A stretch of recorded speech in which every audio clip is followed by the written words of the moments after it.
Great. Hi, everyone. For those of you who don't know me, my name is Amy Lear, and I am president of the Marlins. Just a couple of housekeeping items before we get started. If everyone could mute their microphones, just so we can minimize the amount of background noise with so many of us on the line, that would be great. Feel free at any point to unmute yourself and ask a question, or you can type your question in the chat function, and Ralph's just going to monitor that for us, which is great. We are recording this session because there are some parents who can't be here today, so we will post the presentation as well as the slides on our website, so you can access those. So again, if everyone could just mute your microphone unless you have a question, just that makes it easier for everyone to hear.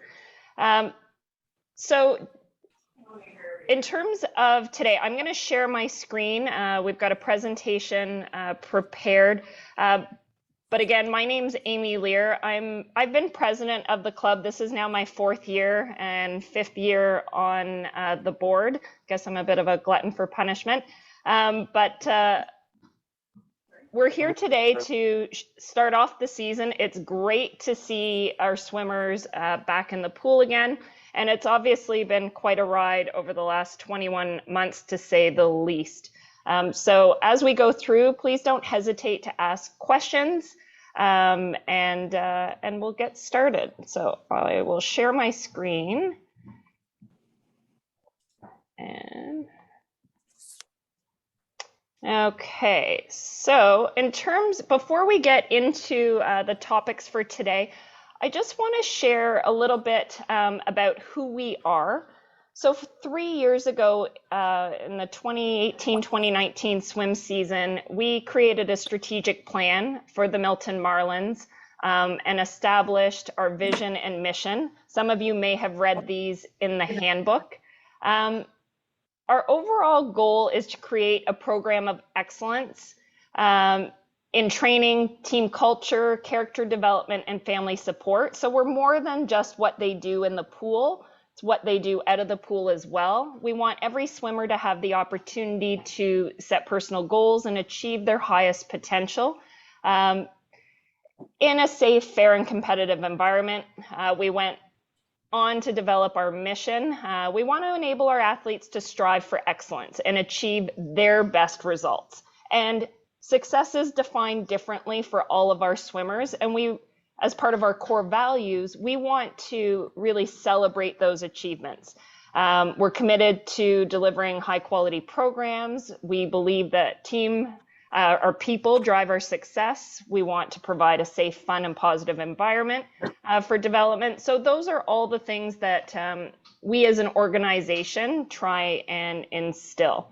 In terms of what we're covering today, Richard, as our interim head coach, is going to go through training and expectations, both for our swimmers and our parents. Then I'll come back on and talk about communication, how the club is organized, and our policies. And then myself and our COC, Ralph, who's also on the line, we'll both talk about the volunteer commitment. So again, please feel free to use the chat function to post questions, and I will pause at various points and give you an opportunity to ask questions as we move through. So Richard, I will pass it on to you. Thank you, Amy. For those that don't know me, I am Richard, the interim head coach until Coach Megan returns from her mat leave. She will be returning in November. I wanted to talk about our program. Obviously, at MMST, we are athlete-centered, coach-driven, and parent-supported, right? We believe in a holistic approach to training our athletes, obviously to build them up for life, not only just for swimming, right, for academics, just to achieve their highest potential. Next slide.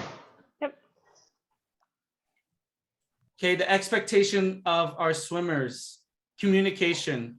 Very important that if the swimmers are feeling ill, if they're hurt, if they have injuries, if they're emotionally not there, always let the coaches know.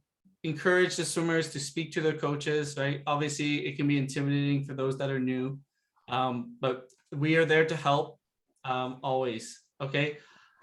They're expected to have a world-class attitude, positive, smiling faces, ready to work every day. Obviously, that's tough. Like, not you. Some days they're not going to be happy, a little grumpy, but we expect them, obviously, to come ready to work at all times. We expect our swimmers to adhere to our MMST swimmer code of conduct, MMST COVID-19 standard operating procedures. Come prepared to each practice with their water bottle, their swim equipment. And we always want our swimmers to celebrate the process versus the results. It's not always about that end time. It's about how you get there. Next slide. Expectation of parents. Communication, again, big thing, right? Again, you'll probably be the one sending the emails if they're obviously sick, hurt, right? Let us know ahead of time just so we can mark it down. Any concerns, obviously, let us know. And we also expect our parents to adhere to respect and sport, right? And our parent guardian code of conduct. And we also want our parents to be supportive and be the cheerleader for your athletes, right? Obviously, there's going to be good days and bad days, and how you react to them will sort of mold your child into whether they're going to have success or failure down the road. Return to swimming update. So our return to swimming committee continues to meet. We're planning to meet on Monday. We'll be updating our COVID-19 standard operating procedures. We're in the process of determining the impact of the town of Milton's policy that youth under 18 in an organized sport and associated coaches, volunteers, and officials with organized sport are exempt. We're also looking into Swim Ontario's COVID-19 masking and vaccine requirements, which they just released yesterday evening. So we'll be navigating that, and we'll be the Return to Sport Committee will provide a recommendation to our board, which is meeting on Tuesday, which then they'll go through and make sure approve the recommendation or disapprove. And also we'll send out a communication after that meeting so that everyone knows what's going on with this COVID-19 vaccination policy going forward. And Richard, sorry, just to interject, for those of you who have swimmers in the junior squad, we sent out a communication on behalf of Onyx on Friday. They are a separate organization from the Milton Marlins and have their own rules about mandatory vaccinations. So please take a read through that email. Thank you. Yes. Okay, uniforms and equipment. Okay, so MMST caps at all swim meets. It's purchased from the MMST office. Just ask your swim coach. They'll be able to give you one of those and give it to your swimmer, and they'll charge your account. Make sure they have their equipment as per the registration page for each group. Clothing required. So all groups require that black MMST t-shirt. U-Flex, if they plan to compete, will need track jacket and pants. Junior development up to senior will need track jacket and pants. The first order of our apparel, the deadline is September 27th. All other clothing items are optional, and family and friends can also order.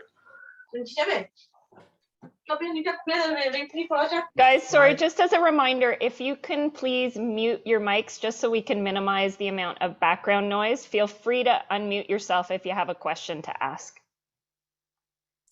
Okay, squad movement. Again, at MMST, we believe in long-term athlete development, right? That holistic approach to obviously achieve your child's highest potential, right? All the way from when we start in swim academy to becoming a senior swimmer. Advancement and placement of athletes is at the head coach's sole discretion, right? Coach's experience, knowledge, and understanding of the sport of swimming will play an integral part in the decision-making process. Achievement of some or all of the guidelines does not guarantee a position in the squad. So you'll see in the next slide, the chart. MMST performance pathway are evaluated each spring and updated as necessary. Next slide. So here's our performance pathway.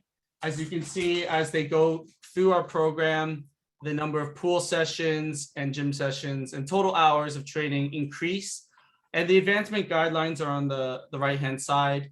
I won't go into detail, but essentially the goal of within moving in the club, we want our swimmers to be able to train on faster intervals with better and better technique. And that's as how they move through our program, right? They're able to handle a larger workload at a faster interval for swim, for kick, for pull. And this will be available for you guys to view at a later time. Next slide. Okay, so we also have our integrated support team. Obviously, Onyx Fit is our dryland facility for junior, senior development, and senior. LifeMark Physio off of commercial is our recommended physio for rehab if your swimmers have chronic shoulder problems, other sorts of injuries. They generally do have a good timeline for return. They know they've dealt with a lot of swimmers in the past, so we recommend them. We have Coach Cheryl Ross, who is our nutritionist. She will be doing talks later in the year. And if you obviously have a question, I'm sure she'll be available if you shoot her an email to speak regarding anything nutrition related. Dr. Nicole Forster is our sports psychology consultant, and she will be offering some mental programming down the line about, I think she'll have it probably after January. Next slide. Okay, return to racing. The Return to Racing Committee continues to meet. They have drafted a plan, which they have sent to the town of Milton, which actually they have approved. And now we're sending it off to Swim Ontario and waiting for their approval. We intend to use the MMST in-house meet in October as a learning opportunity for officials. So that'll be an unsanctioned meet, especially for those that haven't experienced what a swim meet looks like, or even as a refresher for those that have. And we intend to sanction the in-house meets in November and December. We also have a plan to have a virtual swim league with some other teams. However, this will probably be most likely for junior development, not including novice, UFlex, with Granite Gators, Lakeshore Aquatic Club, Barrie Trojans, and Dorado Stars. And this will happen weekly, every Friday, and these are also unsanctioned. So these just happen within our practices. And we have our tentative schedule. So like I said in the previous slide, October, we're looking to have that unsanctioned in-house meet, hopefully give some of our parents some experience officiating unofficially. And then in November and December, we hope to sanction those. And obviously our parents can volunteer for those. And then novice, we have an in-house week like we did last year. Well, they'll do races every day. And obviously we'll have the results posted for them. And OJI is a qualifying meet. Again, we don't know if that's going to happen. It's on the schedule as a national level meet. If for those that qualify, and if it is happening, it'll be there. Great. Any questions for Richard in terms of training, anything related to that? Feel free to unmute yourselves and ask your question, or to type it into the chat function.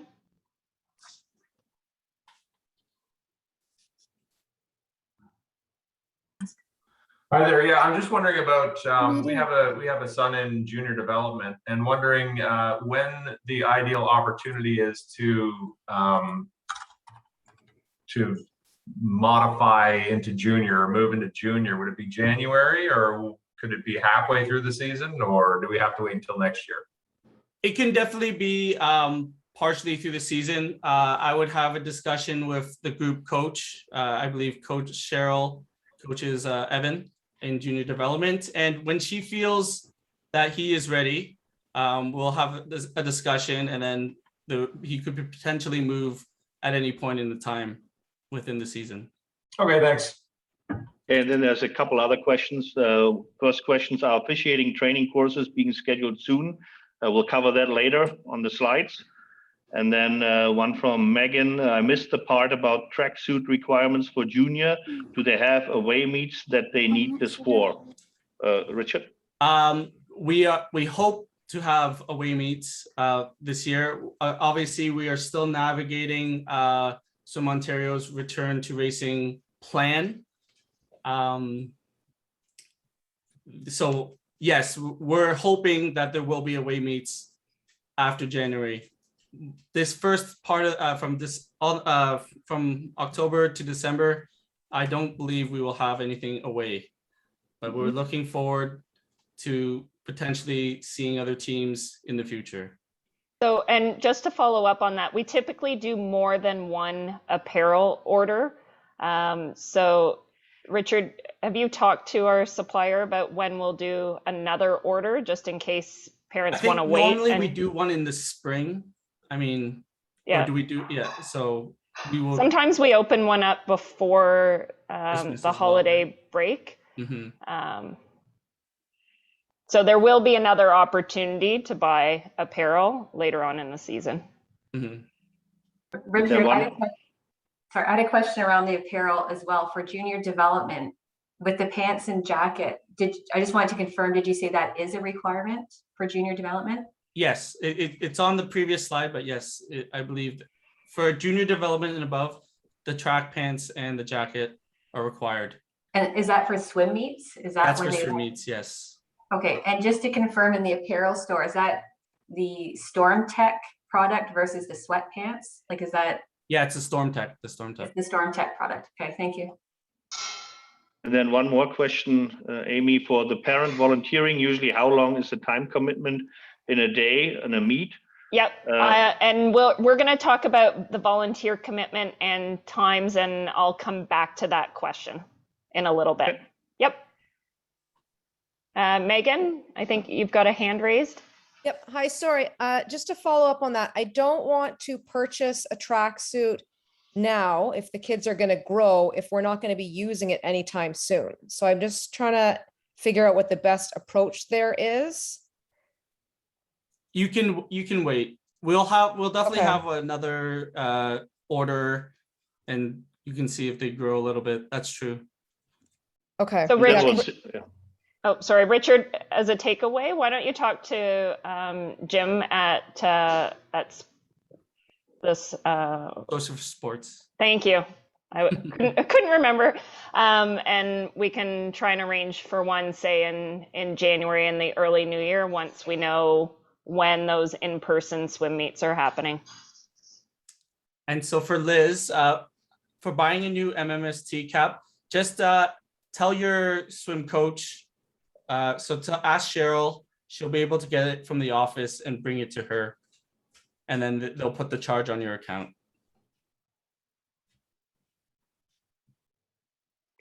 Ralph, are there any more questions there before I move on? No, that's it.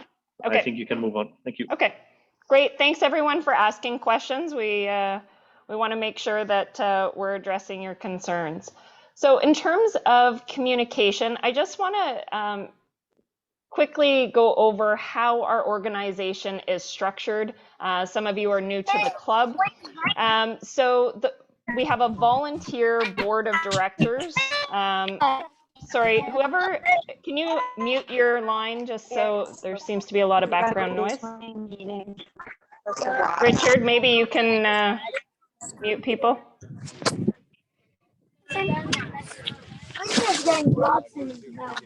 Sorry, Lasha, I think it's your microphone that's making a lot of background noise. If you could mute yourself, that would be great. Thanks. Okay, so back to this. We have a volunteer board of directors. So myself as president, Sharon is our treasurer, Karina is our secretary, Amy and Tanya are members at large. The board of directors oversees various committees that we have at the club. So our return to swimming committee, Karina is the board representative on that committee. Return to racing, Tanya is the board representative on that committee. Sponsorship and fundraising, Amy Heaton will be the board representative on that committee. Our club officials chairperson, so Ralph, is our COC, and he'll be talking a little later in this presentation. And Kelly Bowen is our club officials administrator. And those two roles really oversee our officials development, getting officials for our swim meets. And then on the coaching side of things, our head coach. So Richard is our interim head coach. Megan, once she returns, the head coach oversees our competitive program coaches, so novice through to senior, as well as our swim academy coaches. Unlike some amateur sports organizations where coaches are volunteers, our coaching staff are paid. We also have a part-time bookkeeper and office administrator, Katerina, who works for the Marlins Mondays, Wednesdays, and Fridays. So that's just how the club is structured. In terms of communicating and when you have questions, who should you contact? Let's talk about training first. Your first line of communication should be with your swimmer's coach. So depending on what squad you're in, for example, if you have a novice swimmer, you would send an email to Maddie, who is the coach, with questions like, how is your swimmer progressing? If you want to set up a goal setting meeting with your swimmer, fingers crossed that we actually have swim meets this year. If you're not sure what swim meet or what events to sign up for, especially if you've moved recently from our academy up to competitive swimming, those are the types of questions that should be directed to your swimmer's coach. Then, if you need to escalate your concerns, that's when you would send an email to our head coach. In addition, anybody with swim academy related questions, those should be directed to the head coach. Behavior concerns, squad placement, that sort of thing. And we really, I know Richard talked about this, we really encourage you, especially because as parents, we're not sitting on the deck watching practices right now.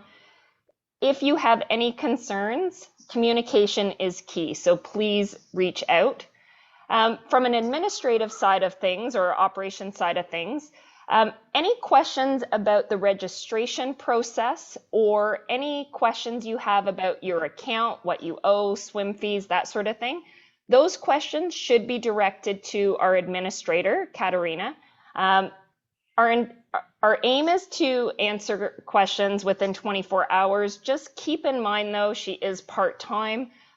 So if you have an urgent question or concern, feel free to email either myself or Richard as head coach so that we can address your concerns. If you have any questions about your account that require escalation, that's when you would send an email to Sharon, our treasurer. And then any other questions about how the club operates, policy, procedures, volunteer commitment, etc. You can send me an email with your concerns or questions. And sorry, all of those email addresses, we will make sure everything's updated on the website so that you have our email addresses there as well. We will be posting the slides for this session, so you can always come back and find these email addresses. Now, where to find information?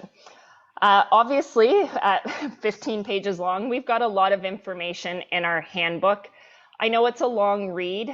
For those of you, whether you're new or returning, we do update that handbook every year. We try and include the information that you need to answer those frequently asked questions. So please take the time to read the handbook. We also have a lot of information on our website, calendar resources. There's a tab for parent information with things like team contacts, officials information. That's where we'll post this presentation.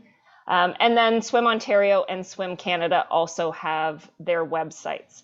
If you haven't followed us already on social media, we're on Facebook, Instagram, and Twitter, and we'll often use social media as reminders for upcoming dates and that sort of thing. So you can follow us there as well. From an overall communication standpoint, we really try not to flood your inboxes with emails. I know that's tough with how we're sending out workouts right now. So you are getting a lot of emails. In terms of operation emails, we try and amalgamate those into fewer emails so that it's easier for you to find that information.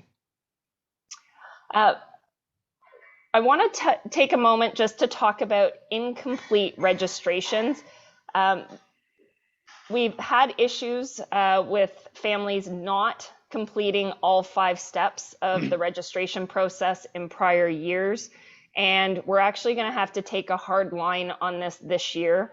And the reason why is if all of these 5 steps are not completed within 2 weeks, your swimmer's not covered by the Swim Ontario insurance policy. So that's not safe for your swimmer. It's not safe for us as an organization. So please make sure that you have completed all 5 steps, because we don't want to have to pull your swimmer out of practice. We want them to be participating. So if you've received any emails from our administrator about your registration process, please go through them and complete the steps. We did have a question in the previous session about the Respect in Sport. Some of you may have completed that as part of a different organization. So for example, it was required for my older daughter's volleyball program. You only have to complete that course once. It's not an annual thing that you need to do, and you could have done it as part of another organization. So you just need that certificate number.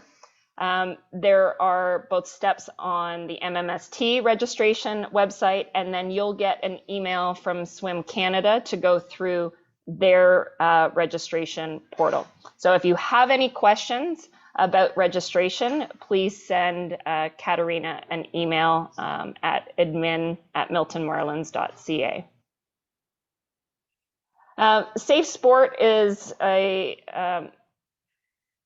very relevant conversation or topic these days. Athletes, coaches, officials, volunteers all have the right to participate in a safe and inclusive training and competitive environment that is free of abuse, harassment, or discrimination. We are updating all of our policies to make sure we're in accordance with safe sport. There's a lot of resources on the Swim Canada website. So feel free to look there. And if you do have any concerns, there are resources available, the Safe Sport Officer email address, as well as the Canadian Sports Helpline. Before I move on to the volunteer commitment, does anybody have any questions about policies, operations, anything about what I've just covered? Again, yep. With the Respect in Sport, I know I've done it with other organizations, but do I need to give you a number or? Yes, the system requires you to input a certificate number. Is it clear if I go online, is there a status of my account where I'll see it, if it's obvious if something's outstanding? On our website? Yeah. Richard, maybe you can answer that question. Just you're more familiar with. On Team Unify, on your account info, if you could put it into your box, like on the registration, on the initial registration, you should have already put that in. But if you haven't, I would go back and just make sure it's correct and up to date. Okay. Any other questions? Nothing in the chat box. Okay, great. Let's move on to the volunteer commitment. So a couple, I'll step back. Our volunteer commitment, we've got a lot of detail in the handbook about it. So feel free to ask questions as we go through. But the volunteer commitment has two parts to it: the volunteer points requirement and the officials clinic requirement. So the volunteer points requirement, if your swimmer is in Novice or Youth Flex, you're required to earn 2 points. For those of you in junior development, junior, senior development, senior, it's 5 points. And this is the number of points per family. So for example, and it's based on your highest level swimmer. So for example, if you have someone in Novice and you also have a senior swimmer, then as a family, you need 5 volunteer points.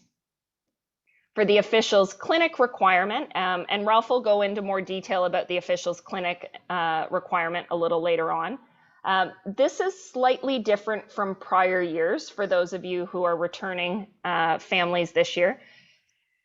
You need either one new clinic, or because most of us have not done any officiating since probably February 2020, when we last hosted a swim meet, we're allowing families to retake a clinic that they have previously taken as a refresher. So for example, if you 2 years ago took the strokes and turns clinic, you can retake that this year and your officials clinic requirement will be met. We want people to remember how to time keep, how to judge strokes and turns, and that's why this year we're allowing that refresher. So again, 2 different parts to our volunteer commitment, both of which need to be completed by June 30th. In terms of the points requirement, so how can you earn those points? There's a couple different ways. So I sent out an email earlier this week about positions available on various committees that we have or other team roles, so you could apply for one of those positions. A lot of our volunteering opportunities occur at swim meets, so officiating or volunteering at swim meets. And the officials clinic requirement is separate from the volunteer points requirement. So you don't get a point for going to one of those clinics. The number of points earned for various committees, officiating positions at swim meets, those are all detailed in your handbook on page 15. So I'm not going to go through each position and the points that are awarded. You can go back to the handbook for that. For those of you who are returning families, we did change this a little bit. You do not need to submit your volunteer commitment checks at the beginning of the season. We know it was a headache for families as well as administratively. So instead, as part of the registration process, you agreed, you acknowledged and consented to the volunteer commitment requirement and have agreed to pay for any outstanding points at the end of the season. So we'll do a reconciliation kind of the second half of June, and for any points outstanding, then you would submit either a check or have the payment processed on your credit card at June 30th. So to give you an example, if you're a novice family and your volunteer points requirement is 2, if you earn 1 point during the season, that means you have 1 outstanding point at June 30th, and that point, that outstanding point, is worth $50. So you would owe a check or a credit card payment of $50 at June 30th. Does anyone have any questions about, before we move on to the officials clinics, does anyone have any questions about how the volunteer points work?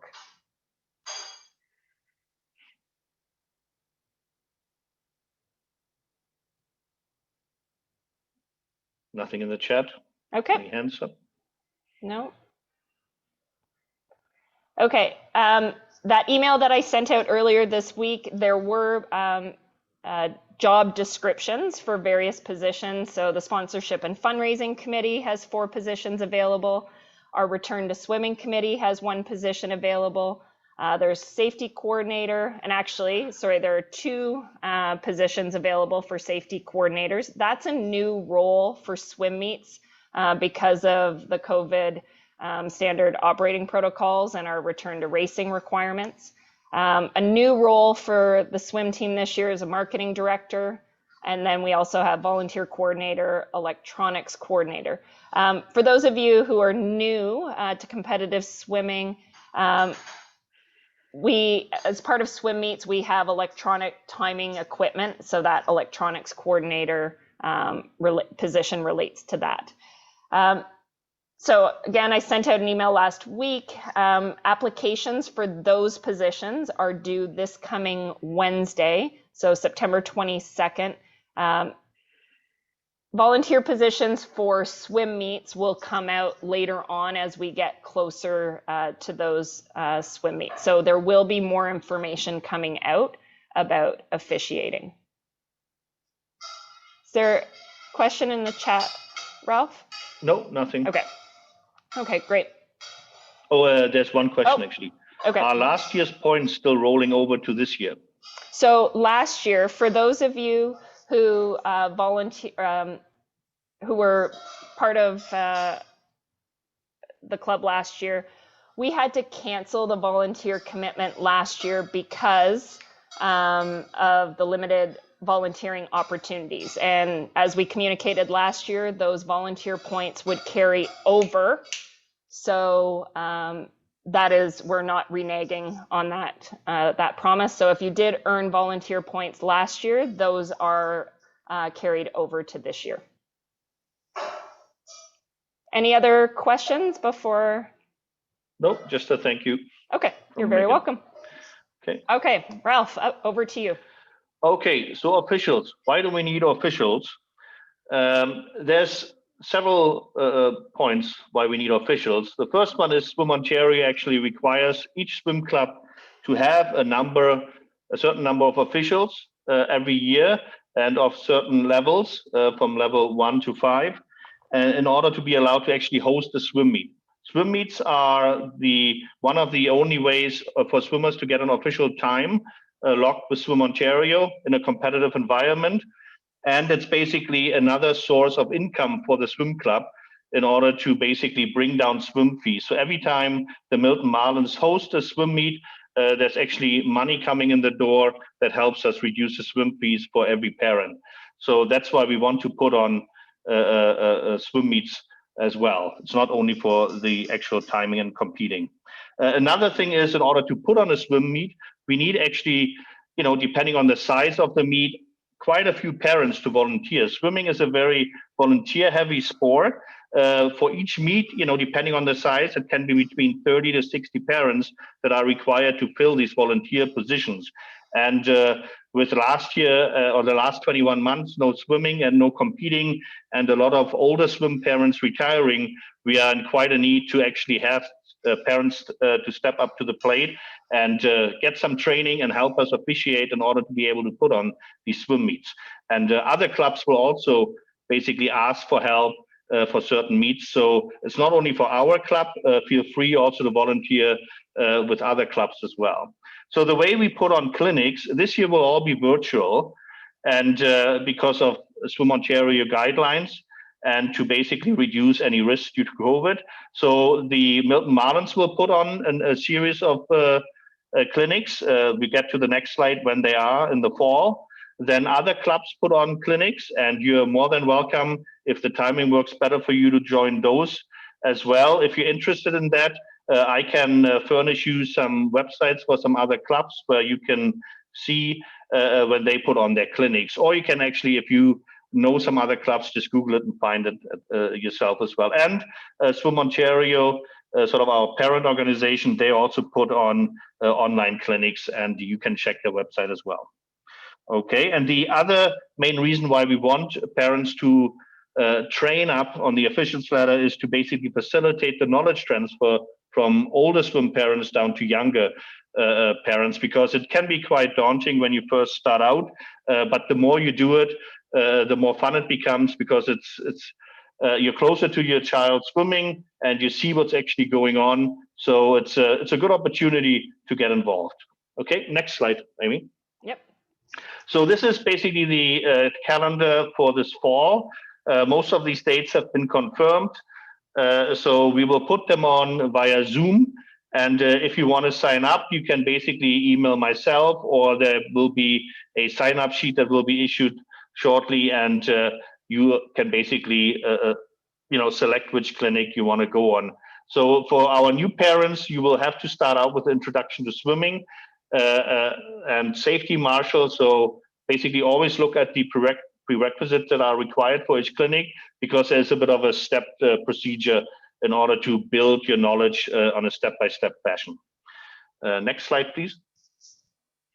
So the officials ladder, as I mentioned before, with COVID last year, a slew of parents basically retired, and we are quite short on level 3 and 4 officials right now. So we absolutely encourage parents to train up and basically fulfill the requirements so that we can register you as a level 3 and level 4 official.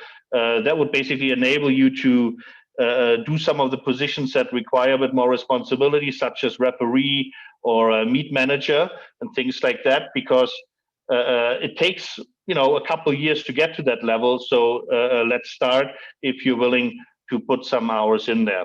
So the way it works is basically that we also have an incentive program for you. If you basically do put in the extra hours, there is some financial incentive that's all outlined in the handbook.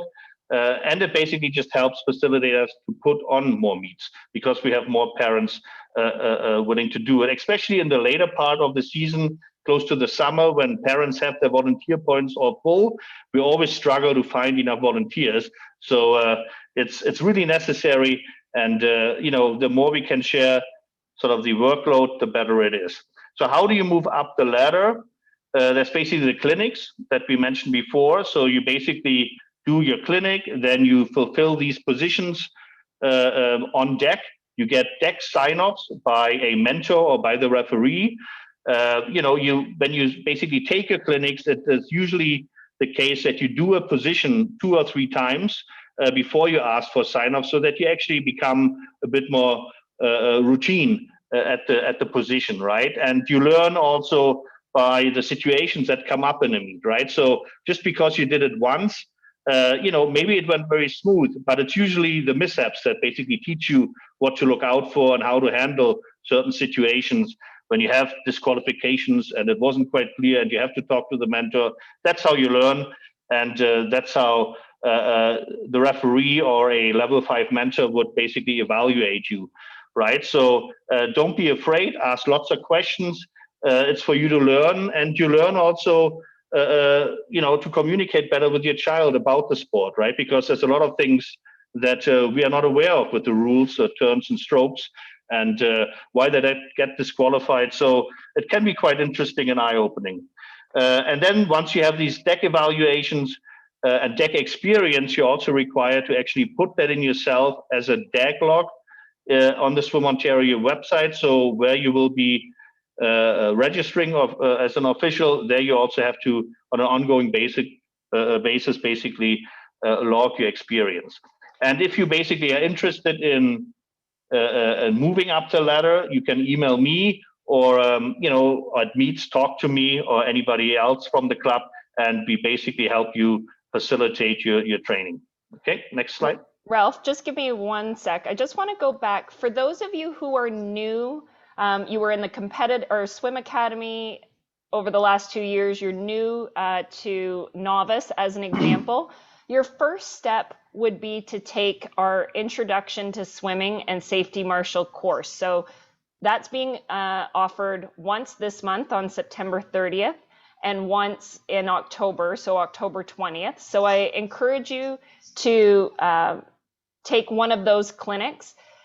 During that clinic, a lot of explanation is given about how officiating works, how to move up the ladder. So we're just giving kind of a broad overview during this parent information session, but you'll get a lot more information during that introduction to swimming clinic, and it also gives you another opportunity to ask questions. I know when my daughter first joined competitive swimming, I was like deer in the headlights. I had no idea about competitive swimming at all, but taking those clinics really helps you understand kind of the sport. Yeah, and if there's more demand, we can put on more clinics as well. Yeah, the nice Makes it thing about actually- nice thing about Zoom is we don't have capacity constraints. Correct. So, Yeah. Just one thing to note on those clinics, timing is very important. There's a lot of information that goes into the presentations, and a lot of stuff gets going from the right from the first minute. So please be on time. Otherwise, you will not get the sign off, or the instructor will actually kick you out because he doesn't have the time to go back and repeat things, right? So that's one thing that our mentors always point out when they give the clinics. Please be on time for these clinics. Okay. Yes. So for the parents that already did some officiating, and one thing that all the parents, is not just this year, we always struggled with it, is to actually keep your deck experience logged with Swim Ontario. A lot of parents weren't even aware that they have to do it. So in order to basically bring ourselves up to speed as a club, we decided to make it a bit simpler for the parents. As a step one this year, you just scan in your official certification card that you were given, and where you have basically, as you can see on the left-hand side, your clinics that you attended. There's the sign-off, and then there's your deck evaluation signed off. You send that to our club officials administrator, Kelly, and she will put it in for you, and then you basically only have to continue as you add to your deck experience with the upcoming meets. But instead of every parent trying to do it and we are double-checking everything, we said, let's just scan these in so that we're all starting from the same position. Okay, so please send those in by September 26th so that we can get Kelly going on this. Okay. And just again, if you are new to Novice,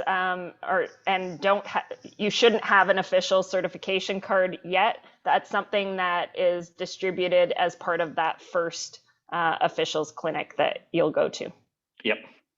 Great. Actually, we have to think about, Amy, how we do it with all. Yeah, we might have to do an office pickup or something. Yeah. We'll figure it out. Or we give it to the swimmer or something. Yeah. Okay. Yeah, sorry. Is there a chat? Is there a question in the chat, Ralph? September 30th is a Thursday. Yes, it's a Thursday. That's wrong. It should be reading Thursday. Yes. Oh, sorry. When was that? Okay.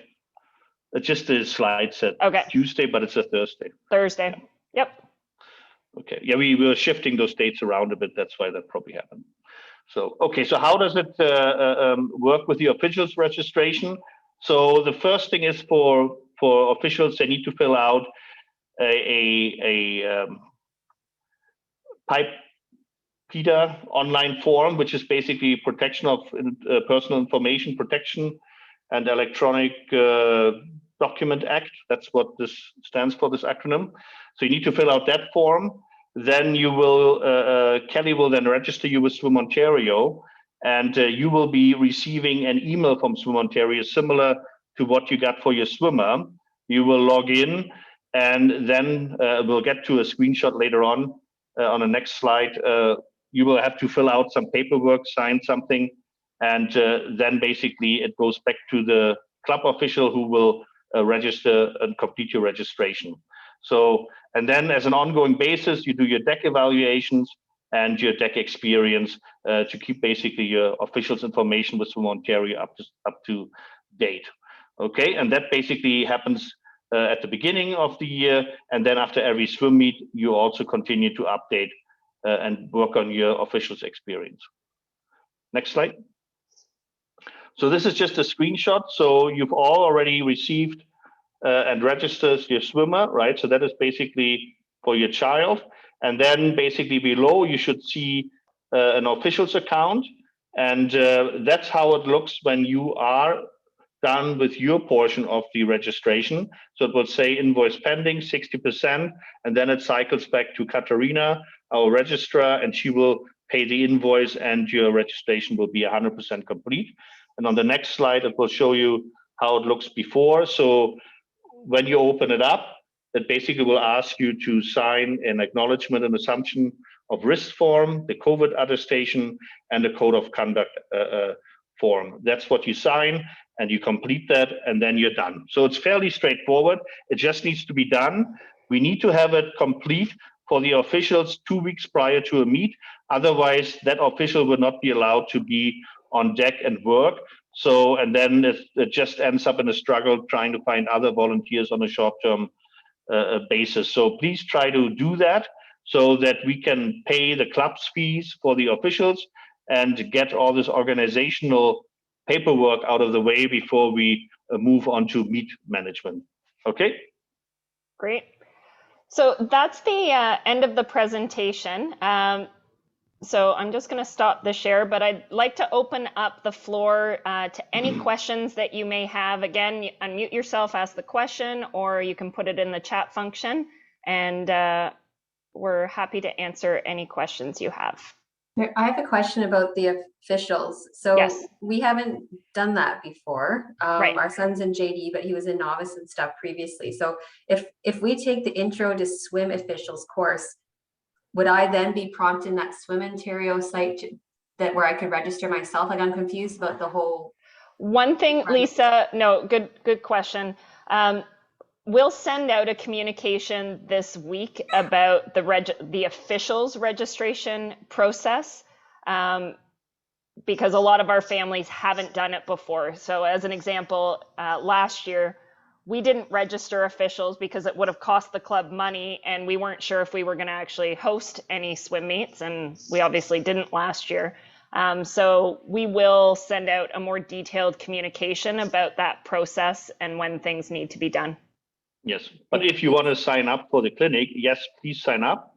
And then by default, basically, once we have you in the system, we will start also that officiating officials registration with Lisa and with Katarina and Kelly. So don't hesitate to sign up, even though your registration isn't done yet. Next question is about the time commitment.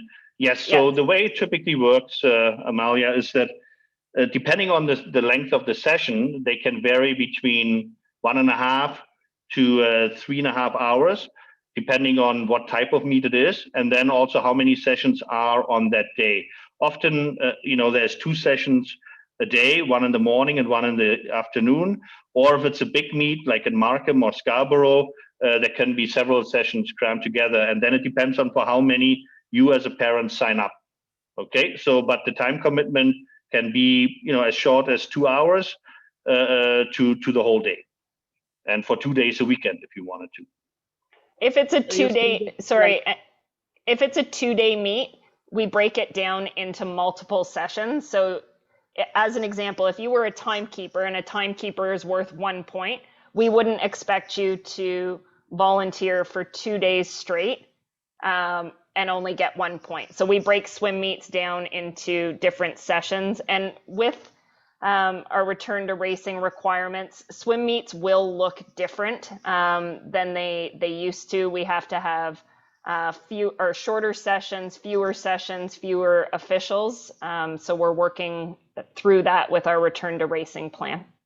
Yeah, and what also happens that often is you will more likely to be signing up for the session that your child is attending. So if your child is competing in a morning session, that's likely what you will sign up for. And, that's how you break it down, and it makes sense also from a travel perspective. Megan? Okay, so the session is not the whole day, like the whole meet. The session is like one morning or one afternoon. Yeah, like a session, there's limits, right? Right now with COVID, the session length is 2.5 hours maximum. Okay, great, thank you. Okay. Megan, you've got your hand up, or Megan, sorry. Oh, maybe not. I think Megan just forgot to take it down. Okay. Sorry, my fat thumbs must have hit it. No, it's okay. Sorry. Any other questions? For that swim card for the officials, I knew I had one before when my other son did the swimming for a few years, but if I can't find it, will I have to start again, or do I find the experience somewhere? Was it with the Marlins? It was briefly with the Marlins, but before that it was with the Mississauga Swim Club. Okay. If you basically had all the information logged in with Swim Ontario, it should still be there. So the best thing is email myself and Kelly, and we can look it up. Or you can also go yourself on the Swim Ontario website if you're still registered, right, and see if there's any of the deck experience logged there.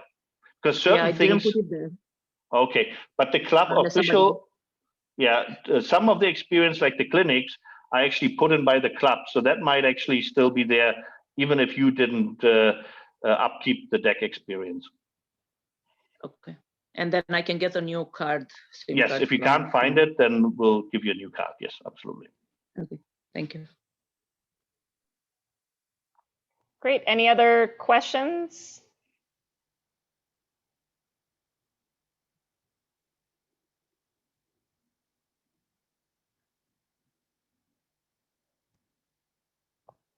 So again, we'll be posting these slides on our website as well as a recording of this session. If you think of questions after we finish today, feel free to email Richard, myself, or Ralph if it has to do with officiating. We really appreciate you all taking the time this morning to partake in this session, and we're really looking forward to a great season this year, and fingers crossed that we're able to host some swim meets. Thanks, everybody. Thank you. Thank Thank you. you. Take care. Thank you. You're welcome. Bye.